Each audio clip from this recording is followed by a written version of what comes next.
రాష్ట్రంలో విద్యార్థులు ఉన్నత శిఖరాలు అధిరోహించేందుకు అన్ని విధాల సహాయ సహకారాలు అందిస్తున్నామని స్పీకర్ గడ్డం ప్రసాద్ కుమార్ తెలిపారు. హైదరాబాద్ బిర్లా సైన్స్ ఆడిటోరియంలో వీరశైవ లింగాయత్ లింగ బలిజ సంఘం విద్యార్థులకు ప్రతిభా పురస్కారాలను స్పీకర్ ప్రసాద్ కుమార్ అందజేశారు. ఈ సందర్భంగా 150 మంది విద్యార్థులకు అవార్డులను అందజేశారు. ఇది మంచి కార్యక్రమం, ప్రోత్సహించే కార్యక్రమం విద్యార్థులకు, తల్లిదండ్రులకు. మరి ఈ కార్యక్రమాన్ని ముందుకు తీసుకొని వస్తున్న మన గొప్పల సంగమేశ్వర్ గారికి మరొక్కసారి మనస్ఫూర్తిగా అభినందిస్తూ,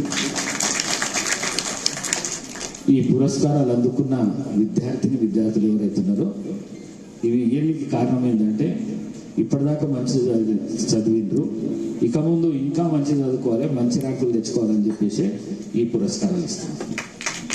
మరి అట్లనే ఈ పురస్కారాలకు సంబంధించి, ఈ సంఘానికి సంబంధించి ఏదైనా ప్రభుత్వ పరంగా మీ అవసరాలు ఏమున్నా కూడా నేను ఎల్లవేళలా మీకు అందుబాటులో ఉంటా.